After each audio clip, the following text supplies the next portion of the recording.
Today's cool fact of the day is anyone can be a math person.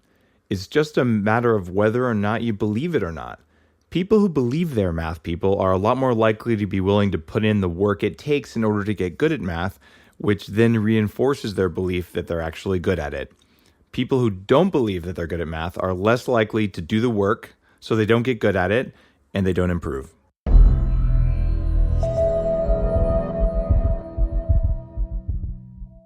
Hey everyone, it's Dave Asprey with Bulletproof Radio, and today's guest is someone awesome. His name is Abelard Lindsay. At least that's what you think his name was, because you've seen it all over the internet if you've heard about the newest smart drug stack out there called CILTEP. Abelard, believe it or not, that's not his real name, has never come out of the closet, so to speak, as a biohacker. Turns out Abelard is a computer science guy with 20 years of programming experience who became a biohacker and started hacking his own brain, looked at different effects from different natural substances, and created a new category of nootropic called CILTEP. I'm super excited that he's decided to sort of take off the mask on today's show. This is an exclusive kind of first time for him. Abelard, or shall we say Justin, welcome to the show. It's great to be here. Thanks. Now, rumor has it you're studying computer science. You're in your second year of your PhD. Master's. Oh, master's. Okay, got it. And you've been working with this new smart drug as a way of improving your coding efficiency? Oh, yeah. Yeah, it's really been a revolution for me. Before I was just getting by and doing the work, but since I started taking CILTEP, I've really stepped it up a notch. And my boss actually came to me and said, you know, your performance over the last year and a half has really increased. Was it because your old boss that you didn't like left or something like that? And, you know, I just I actually told him, and he was really intrigued. He couldn't believe it, and neither could I to some extent. But it's really helped quite a bit, especially with learning new material, learning new systems, upgrading my skills, taking new approaches to things. It's been quite helpful. So a couple of things got my attention. The reason that I wanted to chat with you originally, things that help people learn faster, have better memory, those are like core to what I do with Bulletproof. But you did the entire math curriculum of Khan Academy in 2 weeks. That was, let me get that. That was the entire K through 12 curriculum. Okay. Not including differential equations or, any of that stuff. But, when I started taking CILTEP, I got this intense desire to study math, and I had kind of been a little bit phobic about advanced math, and I said, okay, I'm going to fix that, because I want to go back to graduate school and understand all that stuff, and so I started doing all these Khan Academy exercises, and they started out really easy, and then they went up all the way to basic calculus, and it was just addictive, and I just kept at it, and it's kind of thing that before CILTEP I would have gotten lazy about it and probably given up halfway through or put it off or just not wanted to do it, but I just enjoyed it so much, and that was really amazing to me, that this thing that would have normally been drudgery was so exciting and engaging, and that was pretty much the first time I realized that, wow, this is something really different from every other smart drug I've tried. Well, let's take a step back for people who are listening. People who are longtime listeners definitely will have heard about smart drugs and nootropics, but what's the definition of a nootropic or a smart drug, the way you're using it here, just so people who are maybe listening for the first time get a sense for this? Well, a nootropic is a supplement or a drug that positively improves the brain's metabolism of neurochemicals or activates certain mechanisms in the brain such that it produces a neuroprotective, sustainable, beneficial effect. Now, something that might improve cognitive performance but not in a sustainable, beneficial way would be, say, for instance, amphetamines. Yeah. So a nootropic, for instance, like Racetams, is neuroprotective. It protects the brain from injury, and it increases the effects, the ability of the brain to process information, remember, and function. So that's my definition. I really like it, and this idea of neuroprotection is really important. A lot of questions around many of these techniques come down to, well, is it safe? And the answer is, not only are some of these things safe, they're actually better than doing nothing. So you get an increase in performance and an increase in at least potential neuron longevity or something like that, which is awesome. Yeah. Now, we've defined what smart drugs are, and what is the theory behind the one that you created here, behind CILTEP? Well, the theory is that, it started out in academia, actually, with, they were investigating this drug called Bulletproof, which is a phosphatidylesterase 4 inhibitor. And what it does is it prevents the breakdown of CAMP, cyclic adenosine monophosphate, in neurons. And what that does is it prolongs the activation of the cell in this process called long-term potentiation, which is basically when neurons are growing and extending dendrites and toward other neurons to strengthen the firing of electrical signals between the neurons. And this process, when they block it in mice, it makes it so they can't form long-term memory. So they've determined that this is a process that's crucial to long-term memory. Now, this drug, they would use it on mice in various tests that they run the mice through, and it had dramatic effects in improving their reference memory. And when they combined it with forskolin, they found that this effect was even increased further. Now, this drug never made it through clinical trials because it had the side effect of emesis, which is the medical nice way to say vomiting.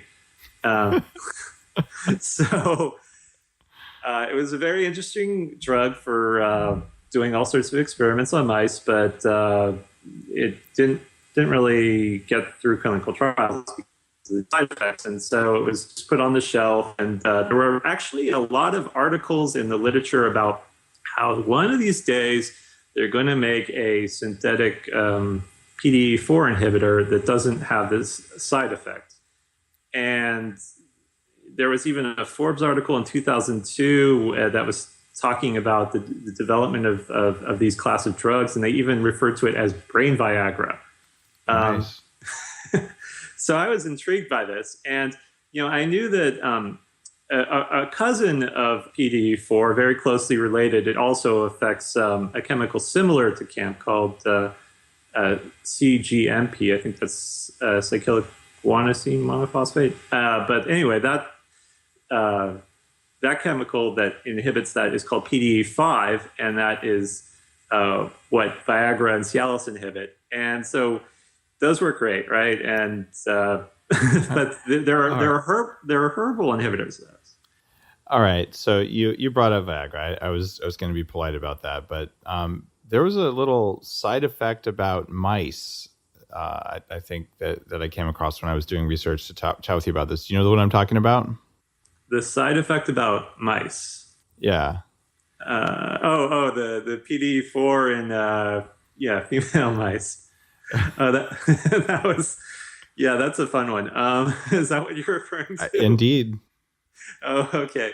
Well, in female, this study actually came out at the beginning of this year that they said in female mice, PDE4 was sort of like Viagra in male mice. So in women, in their anatomy, PDE4 was the primary enzyme that was controlling the process of arousal in the anatomy.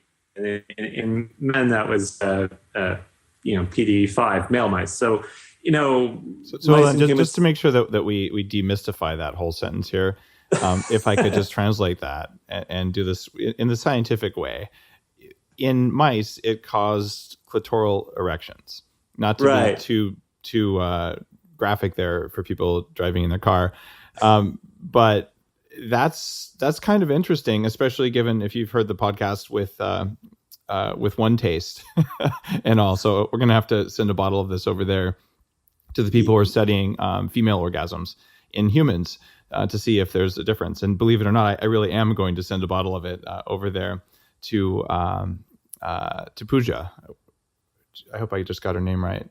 That would be embarrassing if I got her name wrong because she was on the show. I need more CILTEP. But from over, I believe, at Rutgers. But yeah, there's really interesting science behind what this is doing, because it is kind of close to what Viagra is doing, but this is actually not even a drug, right? It's a natural herbal supplement. Right. Yeah. So my thought process going back to all this was, there's herbal things that act like Viagra. They're not as strong, they're not as effective, but they do kind of work, at least in my experience. For instance, there's Icarin, which is in epimedium, otherwise known as, colloquially as horny goatweed. So yep. I was thinking, well, there must be some sort of herbal PDE4. Let's go dig around PubMed and see what we find. And I found that there in Taiwan and China, they've been doing a lot of research on traditional Chinese medicine, and they were analyzing luteolin, which is in artichoke extract, and they discovered that, this is a PDE inhibitor, PDE 1 through 5, especially 4. And, and they were investigating it mainly because PDE4 inhibitors, prescription ones, have been used as anti-inflammatories for people with cardio-obstructive pulmonary disorder, which is, what you get from smoking for, ever.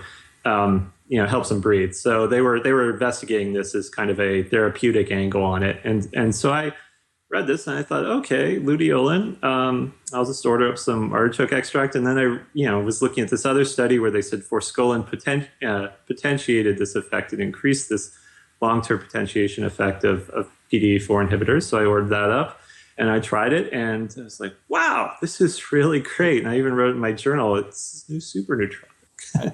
I'm actually amazed because, for more than 10 years, I've been taking luteolin for its anti-inflammatory benefits. Mine was in the form of perilla extract, or peria. I don't even know how you pronounce that herb.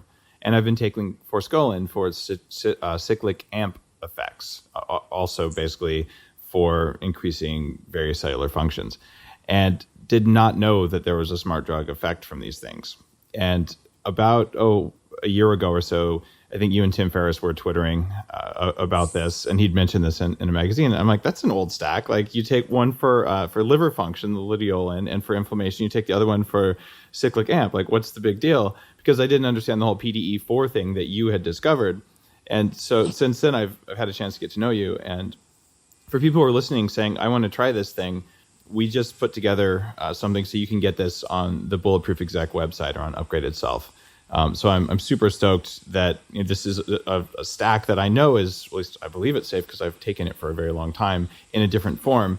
And you've added a few other things which are very well formulated to it. So I was super stoked to get to know you and to get to understand what it was that you'd built here. So I'm pretty hesitant to jump out behind putting my name behind anything like this until it's well vetted. But your science is super sound, and that's why I invited you on the podcast today to talk more about the science. So that's kind of just an example of how you've taken some ingredients that have been known for their own separate things, and when you stack them together, you teased out the effect, one that I missed, which is kind of cool. Right. And it's interesting because we found another PDE4 inhibitor that's called Zembrin, and it's from it's a processed extract of Kana that has this chemical mesembrenone, which is a very strong PDE4 inhibitor. And from time to time when I really need to cram on something, I take it. It's very intense, and all I want to do is study all day. Wow. All right. We're going to include links to that and these other compounds that we've talked about in the show notes, so people don't have to randomly Google around while trying to weave in and out of traffic. in LA or something, where a lot of people listen to the podcast when they're driving. So don't worry if you miss some of these advanced compounds. We'll make sure they're all out there. Now, you hang out on one of my websites that I will call me a lurker on it. I post occasionally, but Longevity, right? You spend a lot of time online with those guys. Oh yeah, that's it's a great resource. That's where I initially kind of announced the stack and developed the scientific understanding of it along with the community. So if you're listening to this and you're interested in the cutting edge, including some crazy stuff, to be honest, around smart drugs, Longevity is a community of people like me, many of whom are biohackers or people who are like themselves, but who are at the cutting edge of looking at what smart drugs do to the human body, people who are human guinea pigs.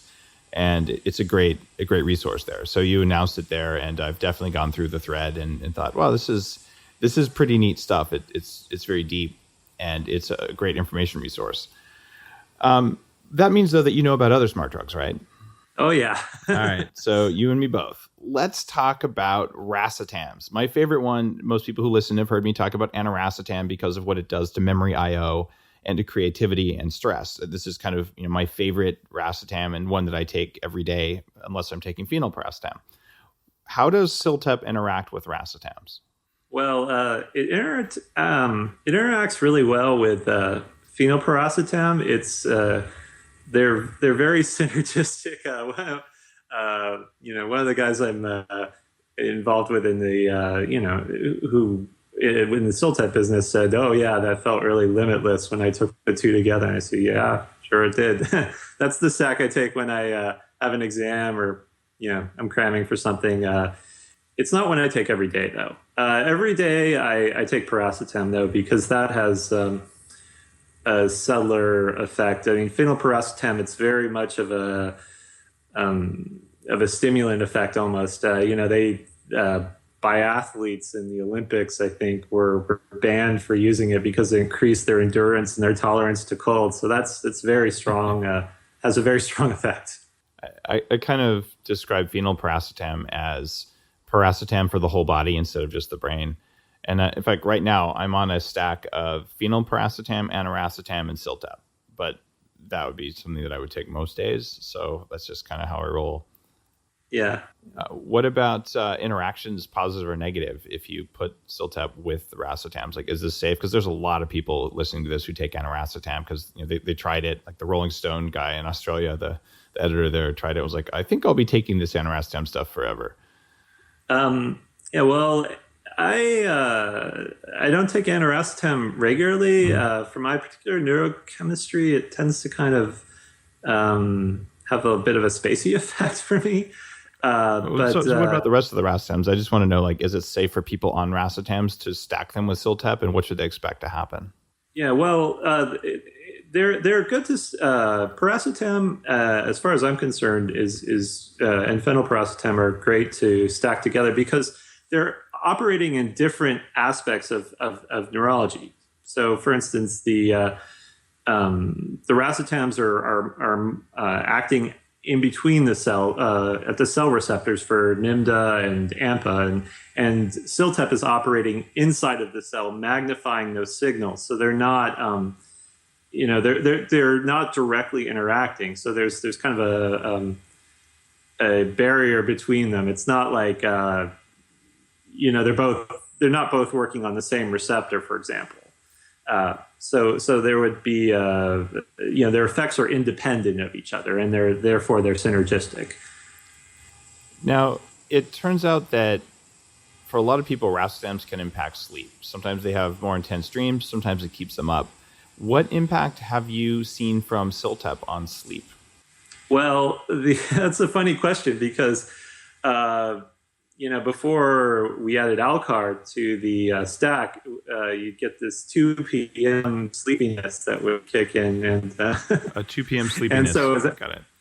Yeah, and the advice for a long time on that was to take N-acetyl-L-tyrosine or, acetyl-L-Carnitine. And when I added acetyl-L-Carnitine in the ratio of 1 milligram forskolin to 200 milligrams acetyl-L-Carnitine, that that alleviated that, and that's what we've put into the product.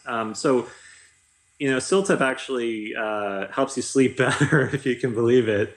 The reason I asked is that I noticed that it definitely makes me want to crash harder when it's time for sleep, but it doesn't necessarily make me want to crash earlier. Although it may make me want to go to sleep a little bit earlier than I normally do, but I tend to stay up late because I have a lot of work to do. Like I'm writing another podcast preparation document, or putting together another science post like the one today on lectins. So if you're trying to crank, have you experienced that? It makes you, like, when it's time for sleep, you really need to go to sleep then? Oh yeah. I sleep really well when I take it. Yeah, I think I sleep better too, and don't have enough data to necessarily prove that. I just haven't put the data together. I'm using a new sleep sensor system, so I don't have like A versus B like with the same sensors. But I think that's an effect that I would tell people probably works.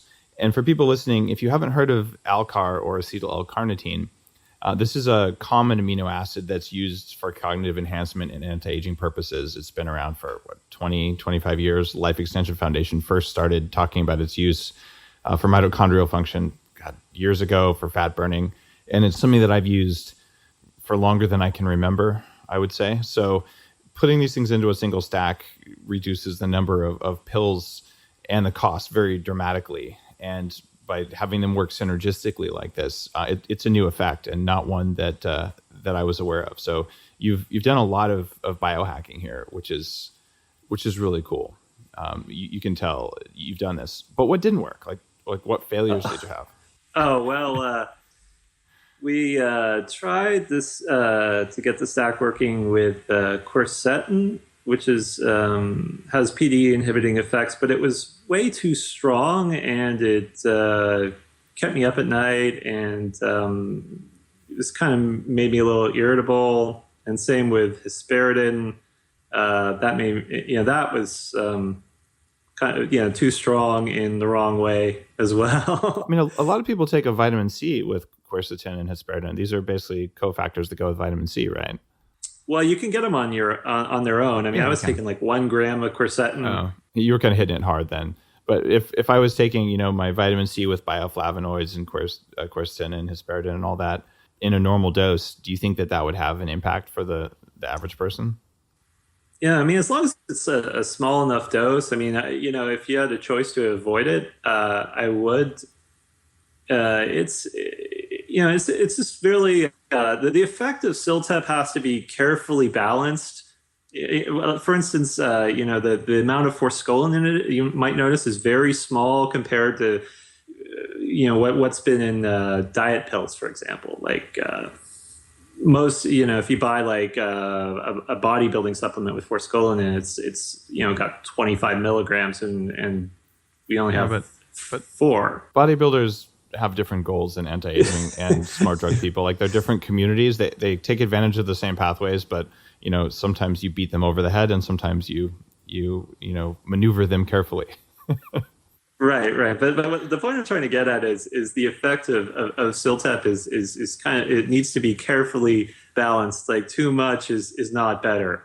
I wouldn't take 4 or 5 CILTEP capsules at the same time. I think that would be a very bad idea. You get a massive headache just from the Alcar, if nothing else.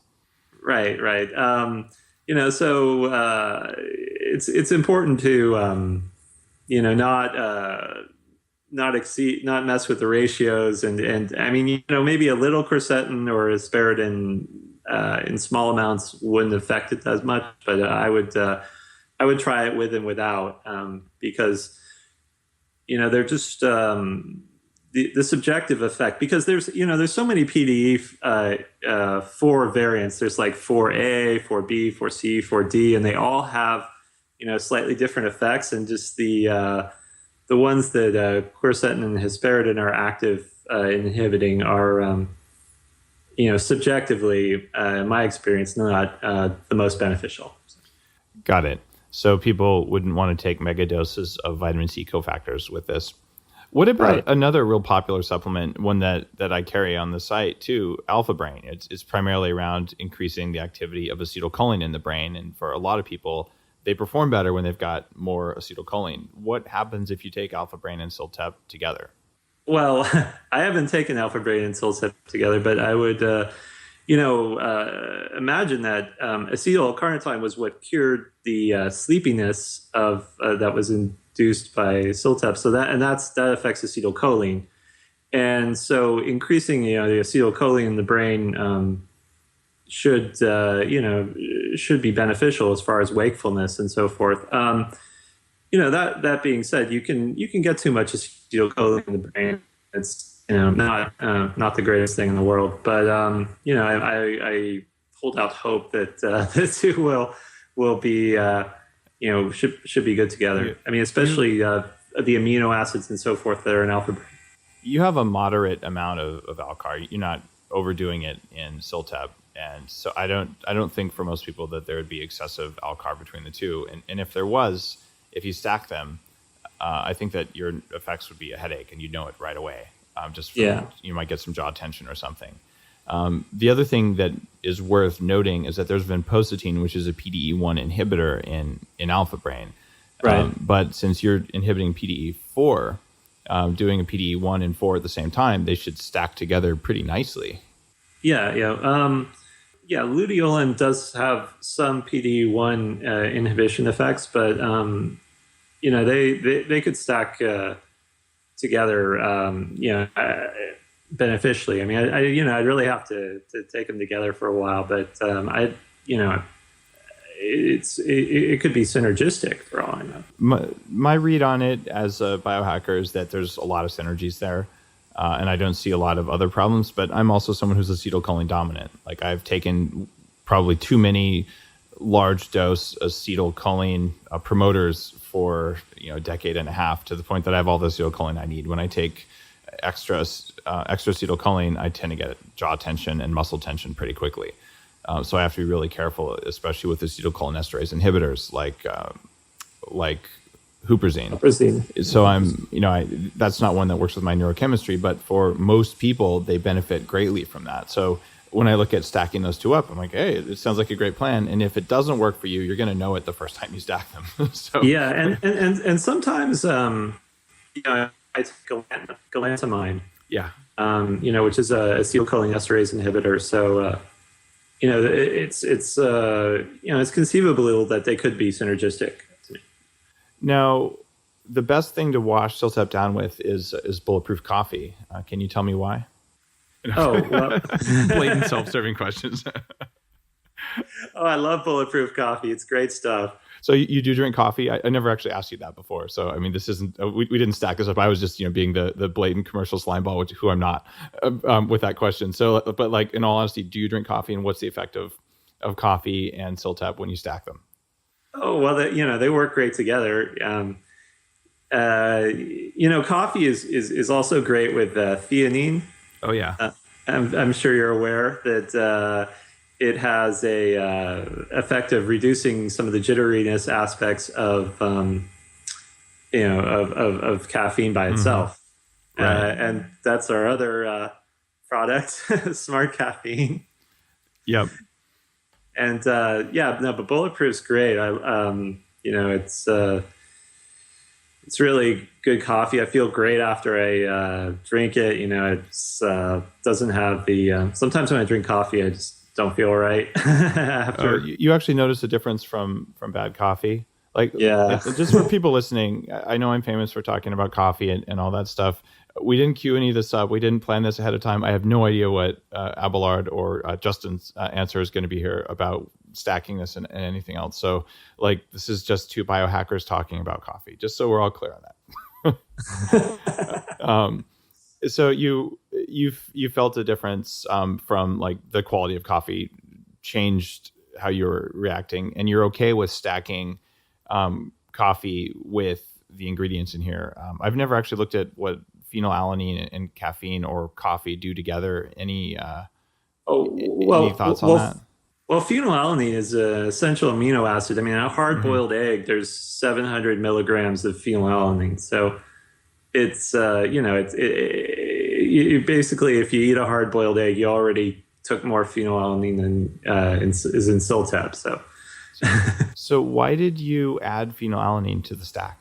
Because CILTEP, when it activates, Krebs, and that goes into the nucleus of neurons, it starts increasing the production of enzymes. One of those is tyrosine hydroxylase, which is a important enzyme in dopamine metabolism, and that the front end of dopamine metabolism is where the original amino acid that's processed from food into the tyrosine and into L-dopa and dopamine and so forth and so on is L-phenylalanine. So I'm just providing more fuel because that that material is going to be that amino acid is going to be being processed more quickly by the body.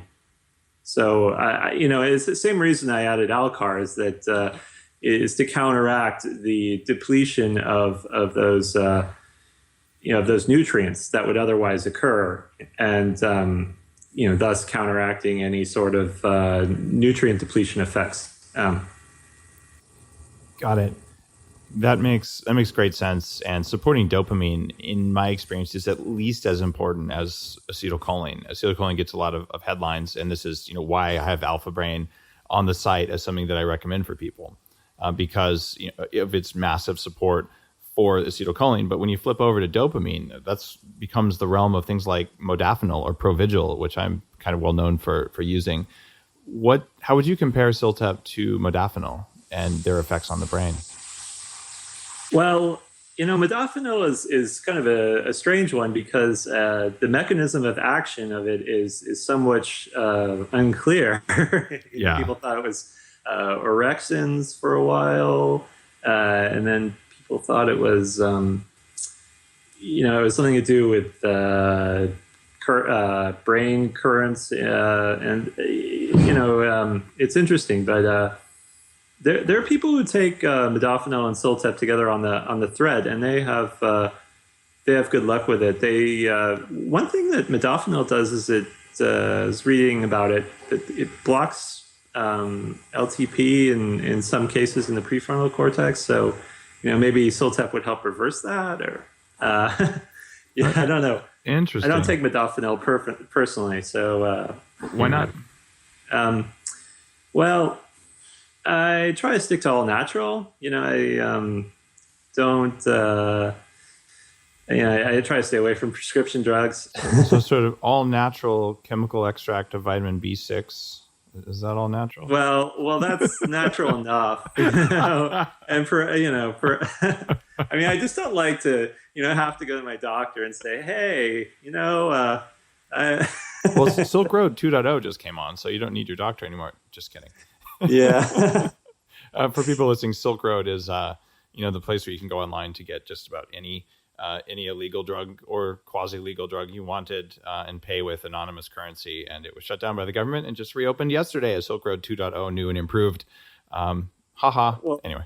I guess I can't say, use the all natural excuse because they take paracetam. But there you go. It's more like, what can I order on Amazon, without having to go to a doctor's office and beg and act, in a shady way.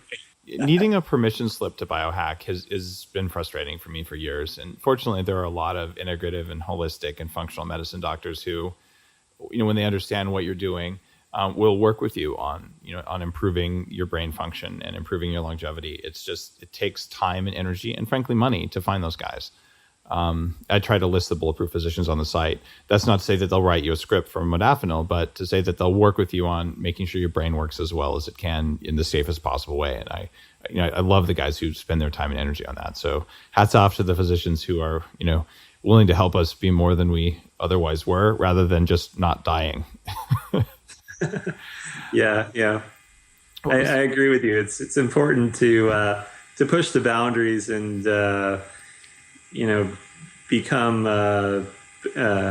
smarter, more healthier human beings than we would normally be able to without modern technology.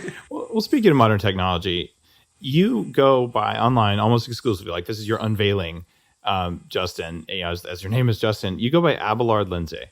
Now, I recognize that name because, well, I study computer science too, and I'm a geek.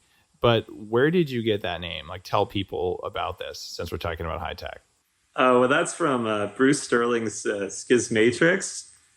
And this was some sci-fi he wrote back in the 80s. And in Schismatrix, there's the shapers and the mechanists who are locked in conflict. And the shapers are people who manipulate their gene lines, their genetic code, and their epigenetics, which is the activation of certain genes. And they use that to increase their intelligence and live forever. The central character of the book lives for, I think, more than 300 years. And and then the mechanists are people who integrate themselves with computers and cybernetics, and the and there's a conflict between them because the the shapers think that the mechanists are impure because they've polluted themselves with machinery and so forth. I remember that line of stories really well, because it's one of the early kind of transhumanist visions where you have like the Borg on one side versus, call them the natural life extension guys on the other, where one is working within the called unnatural limits of biology to make the biology do our bidding, which is more my line of biohacking, versus the mechanists, which would be more like the what we call grinders today, like the guys who are implanting batteries and metal devices and magnets in their skin and sort of going in that direction. So my take as a biohacker, and I've looked actually quite a lot at the ethics and the risks and rewards of these various things. And bottom line is, until you've maxed out your existing hardware, your biology, the point of upgrading it seems kind of wasteful. And as a computer science guy, shouldn't you write better code before you buy a new processor?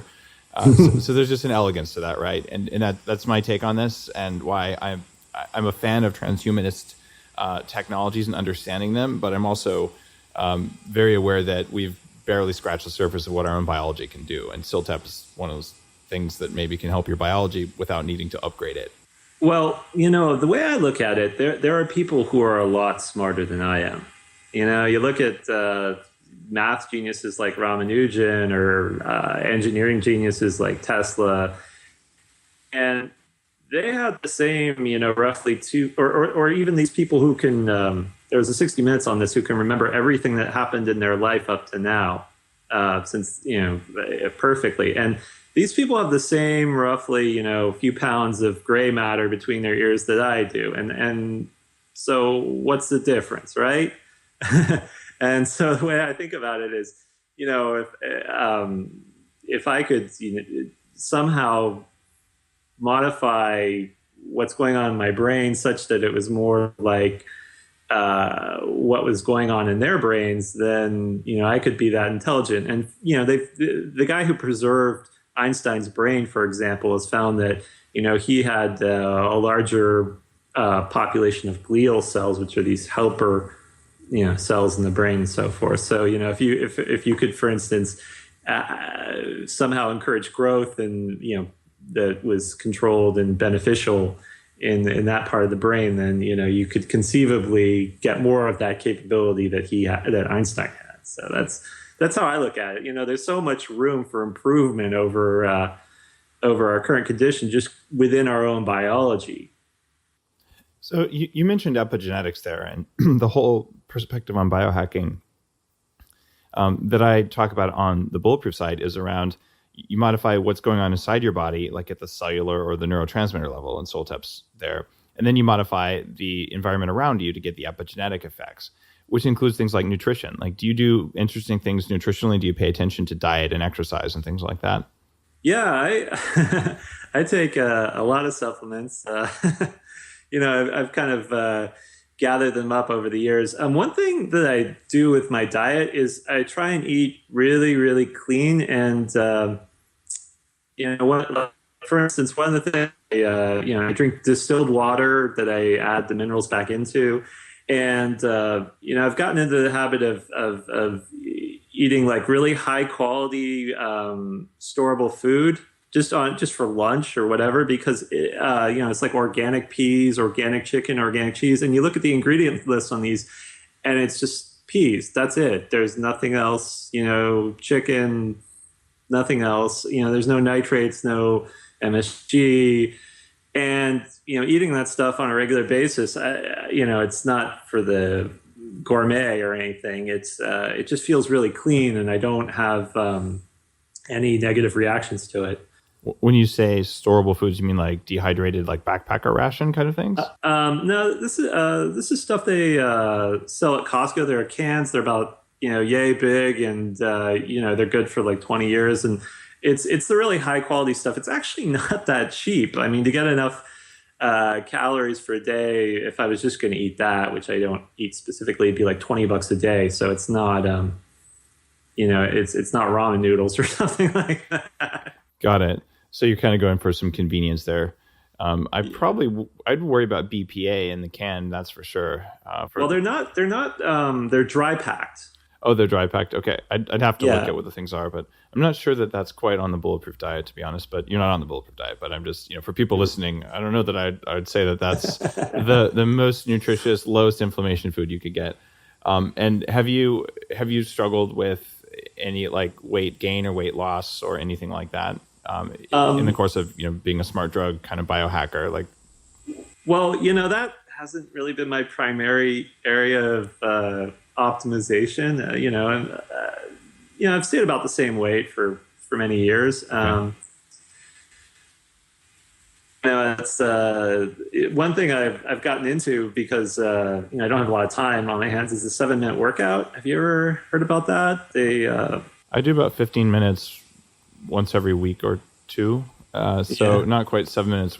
This is like Body by Science kind of stuff. Well, this is, there was this study that was in a health journal and they said, what is the minimum amount of time you can possibly work out and, maintain health and so forth.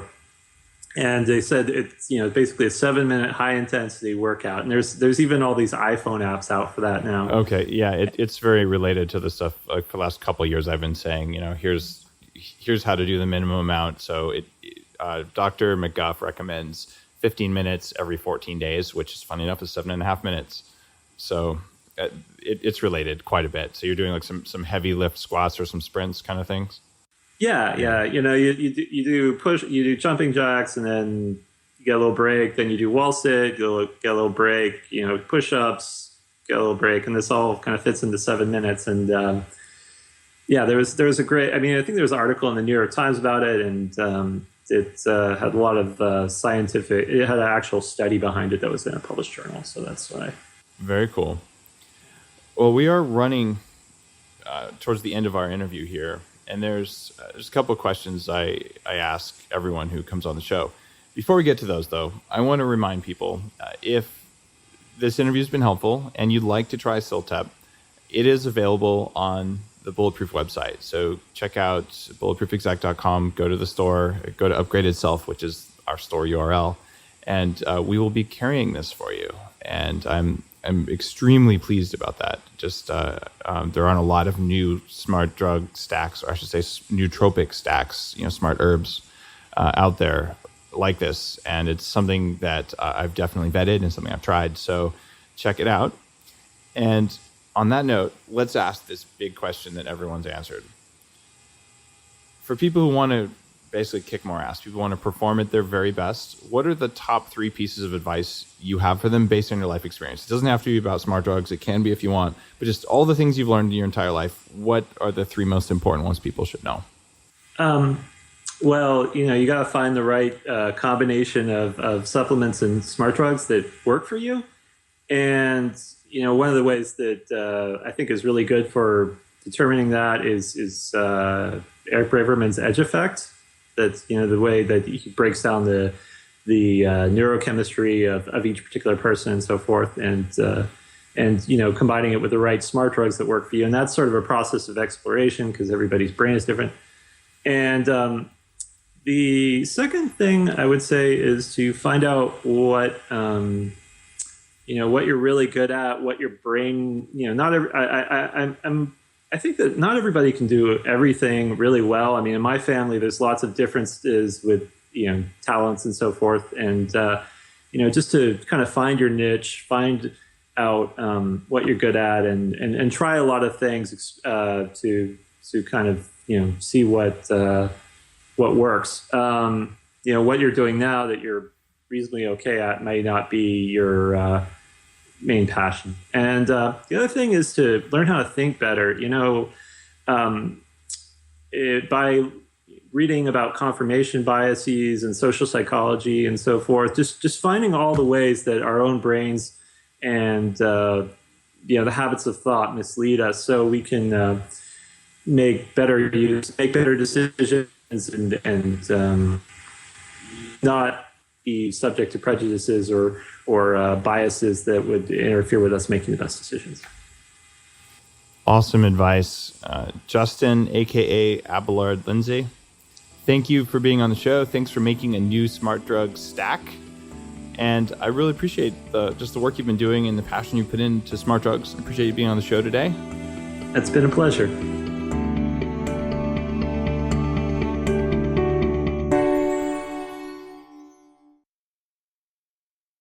Mycotoxins in the plant world they're everywhere. Yeah, they're absolutely you can't get rid everywhere. of them. Right.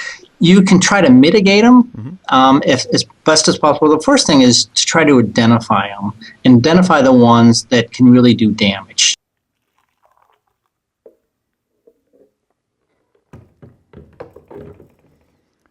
See the head of foam that's formed on it? This is similar to what you get with a latte. There are actually little bubbles still coming to the surface, just like a freshly steamed latte.